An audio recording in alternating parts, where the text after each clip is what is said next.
Wala ka na bang gallbladder? Natanggalan ka na ba ng gallbladder? Nag-undergo ng cholecystectomy o yung operasyon na kung saan kapag merong problema yung gallbladder ng isang tao o apdo ay kinukuha ito. Bakit ka nag-undergo ng cholecystectomy in the first place? So, yung pinaka-importanting malaman natin is the idea or the fact kung bakit kayo nagkailangan mag-undergo ng cholecystectomy.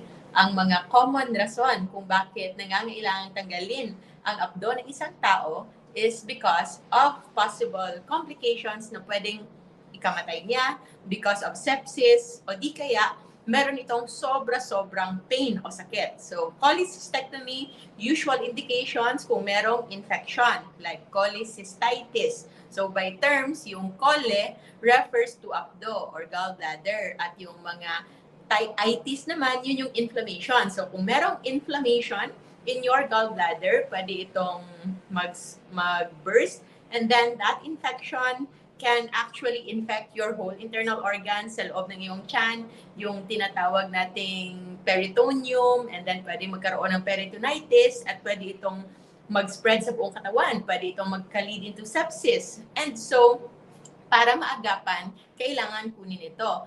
Common causes kung bakit merong nagkakaroon ng cholecystitis, if meron itong gallbladder stone, gallbladder polyps, merong bile sludge or cholesterol sludge, at marami pang iba. So, kung meron kayong indication or sinabihan kayong kailangan kayong mag-cholecystectomy or else ito ay magiging delikado para sa inyo, then maybe sinabihan din kayo na dapat umiwas na sa taba. So, mga mga sinabihan na iwasan yung taba pagkatapos mag-cholecystectomy, kamusta naman kayo? And so far, kamusta yung buong metabolic health ninyo? Kasi yun yung kinakatakutan eh. And yung mga taong nag-undergo nga ng cholecystectomy ay iniwasan nila ito because akala natin yung pagkain ng taba is yun yung talagang rason kung bakit nagkaroon kayo ng problema sa gallbladder in the first place. But if you watch our video this morning, kung ano yung gagawin, paano mag-low carb yung isang taong merong gallbladder stone, I hope na intindihan nyo na gallbladder stone formation is not just about high fat intake. Hindi lang ito sa pagkain ng taba. It's usually related to pagkain ng taba together ng pagkain na nakakadagdag ng pamamaga sa ating katawan. So ano yung pamamaga? Hindi lang yung basta yung mga sakit o yung nagmamanas o yung pumupula. Yes, that is macro-inflammation. Yun yung mga malalaking inflammation sa ating katawan, sa ating joints, sa ating paa, sa ating balakang. But merong mas mahalagang inflammation na kailangan natin malaman at yun yung mga micro-inflammation na nangyayari sa loob ng ating katawan, sa loob ng ating maninipis na ugat, sa loob ng ating mga organs, tulad ng ating gallbladder. So yung gallbladder, kailangan maintindihan muna natin ano yung function ng gallbladder. Ang gallbladder, isa lang siyang sisidlan. Para siyang pear shape. Parang pag ganon yung shape niya, nasa likod ng atay. Ito yung merong green na bile. And this is very, very mapait. Kaya nga yung nagiging mapait sa bangus, kung naglilinis kayo ng bangus, and then kapag ito ay na accidentally na-open ninyo, yung bangus nyo ang hirap ng kainin because it's going to be very, very bitter, and that is because of the bile. At yung bile na yun, naka-attach yan sa likod ng liver.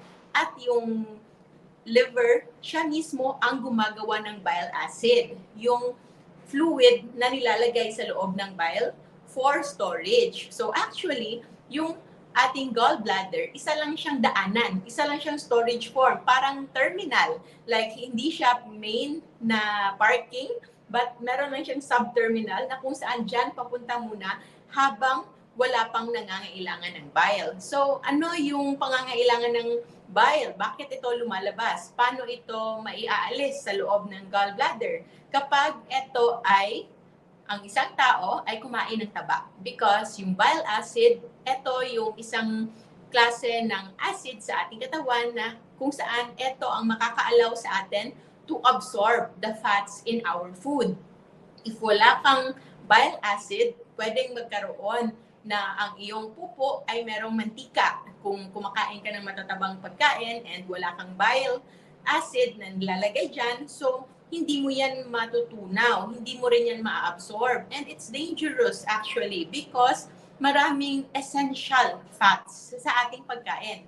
Maraming mga pagkaing matataba, oily, mataas sa cholesterol, pero actually very essential to our health. Kaya nga, kung tatanungin natin kung ano ang mangyayaring sa mga taong kakain ng taba, kung wala na silang gallbladder, hindi na ba nila ito matutunaw? Magkakaroon na lang ba sila ng steatorrhea forever?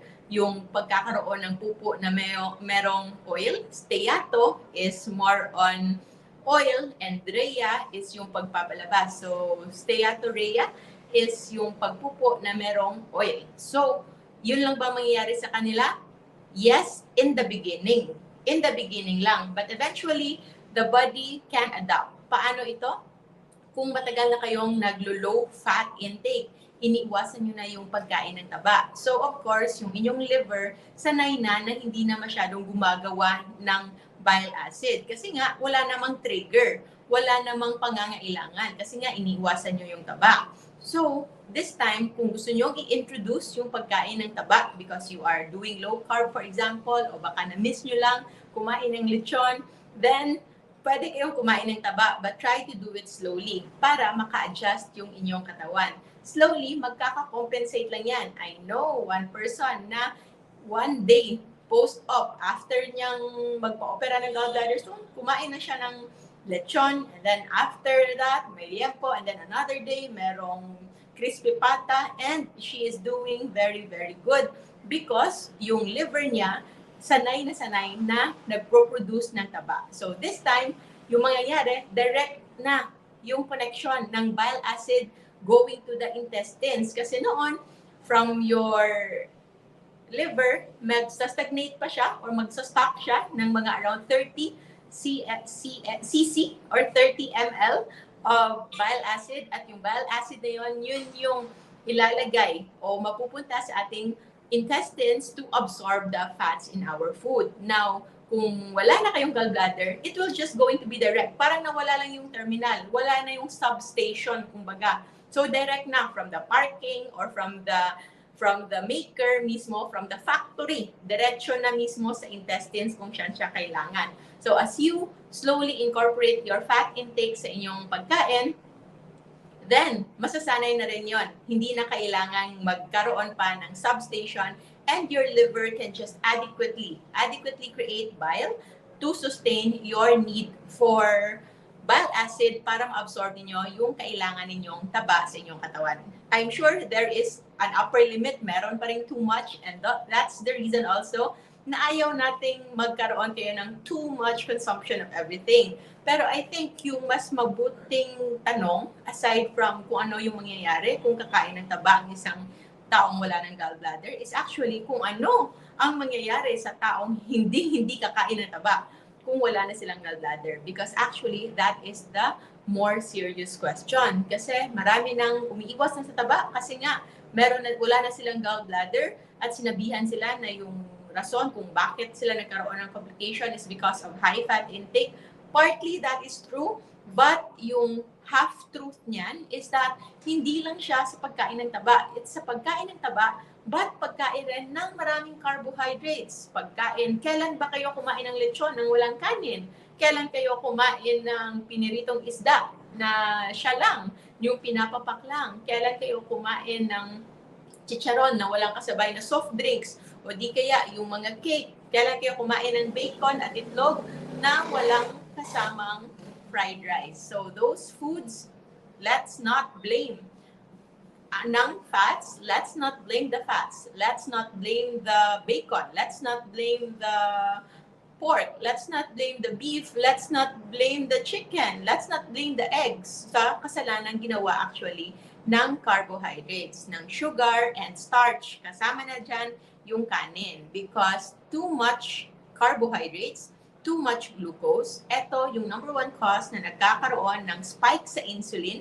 At yung spike naman sa insulin, ito naman ay nag-lead into inflammation. So, inflammation or yung mga micro-inflammation, pangmamaga sa katawan and in our fatty liver, in our liver, it leads into fat formation. Meron tayong videos dyan on de novo lipogenesis. Kasi kahit anong iwas nyo ng pagkain ng taba, pwede pa rin tumaas yung fats ninyo sa katawan. Pwede pa rin na magkaroon kayo ng cholesterol sludge, cholesterol stones sa gallbladder. Pwede kayong magkaroon ng fatty liver. Pwede pa rin kayong tumaas yung inyong triglycerides because your liver is capable of producing its own fats. Kaya niyang gumawa ng kanyang sariling taba, especially coming from non-fat sources. So, yung inyong paboritong prutas, yung saging, yung kamote, and of course, kasama na yung mga kakanin na paborito ng mga Pinoy, yung rice, and even yung mga puto, and mga kung ano-ano pang carbohydrates, pandesal, tinapay, Spanish bread, Spanish roll, ensaymada, at marami pang iba. Those are actually just going to become glucose. Kung hindi man siya magiging sugar lang sa katawan, pwede itong ma-convert into fats, or pwede itong ma-convert into fructose sa liver natin, and pwede itong ma-convert into triglycerides. At yung pagtaas ng triglycerides, yun yung delikado talaga sa ating pangangatawan. So, yung mangyayari actually kapag hindi kayo kakain ng taba, ano yung kakainin ninyo? Mostly, yung mga taong umiiwas sa taba ay nag-overeat ng carbohydrates. Kasi hindi na sila kumakain ng karne, pero yung kinakain nilang kanin, sobrang dami rin. So, you have to consider kung ano yung gusto nyong problema. So, especially na yung taba and yung karne are actually not bad. Hindi sila nakakatakot. Proteins and fats are essential, but carbohydrate is non-essential. I understand na maraming mag-aaway dyan na sasabihin bakit hindi essential yung carbohydrates na yun yung kinakain natin mula sa pool. But make you understand. I want to make you understand na ang sinasabi natin hindi essential yung carbohydrates is because yung carbohydrates, yung pinaka-simplest form nito is glucose. Yun yung ginagamit na energy ng ating cells, but hindi siya essential kasi kaya niyang gawin yan ng ating liver. Hindi lang po kayang gumawa ng lipids yung ating liver, but kaya niyang gumawa ng glucose din. So, if you will say, kung ang liver natin o yung atay natin ay kayang gumawa ng lipids, hindi rin essential yung lipids. No, because merong ibang fats, merong mga lipid molecules na essential, like the vitamins A, D, E, and K. Those are lipid-soluble vitamins na mostly makukuha lang natin kung kakain tayo ng rich in healthy fats na mga pagkain tulad ng mga natural fats, even yung pork, especially pastured pork, yung mga fish oil. And for beef, yung talo, isa ito sa pinakamasustansyang kind of oil. Sa totoo lamang, kaya nga lang nabilog yung utak natin kasi tumitigas siya kapag nilalagay sa ref, tumitigas siya kapag maginaw or malamig yung environment. Akala natin yun yung mangyayari sa ating katawan. No, actually, our body is meant to eat those. For the longest time, in our history as humans, evolutionarily speaking, kumakain tayo ng taba ng animals. So that's why, mas maganda silang pangpalit or gamitin pang-repair if ever we have cellular damage. Kasi yung ating cells, we are made up of millions and millions of cells, and each cell, meron yang lipid bilayer. So, lipid, mantika, layer. Dalawang layer ng lipids. Diyan composed yung ating cells. And yung best na lipids na gagamitin dyan as ingredient is yung, of course, yung pinaka-nearest on our ating own biochemistry. And we are nearer compared to plants. We are, of course, mas marami tayong kaparehong genetic makeup in the ruminants, in the pork, because we are both under the animal kingdom. Hindi tayo pananim. That's why when it comes to fats, when it comes to essential proteins and amino acids, yung magandang source is actually the animal meat. So, This is the reason why dumadami na rin yung carnivore. And I'm not saying na kailangan yung mag-carnivore. Maybe you are thriving an omnivore. Ako mismo, hindi ko rin kayang mag-full carnivore because I also take pleasure when eating plants like yung mga kakaunting gulay, yung mga nuts and seeds. Kumakain ako nun. But hindi rin parate and not necessary. I understand na kahit kumakain ako niyan, alam ko, hindi ko sila kailangan nutritionally. Hindi siya need, hindi siya must. But it is an option.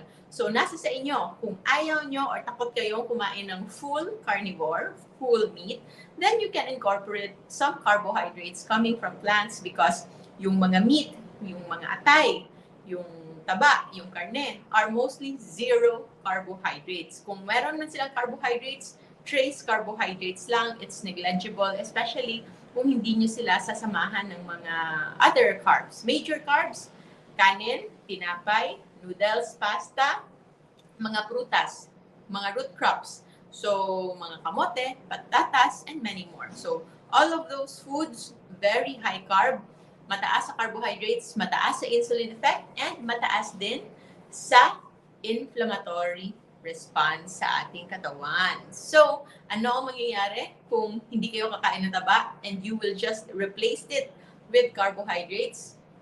Baka tubuan kayo ng panibagong gallbladder stone? Of course, hindi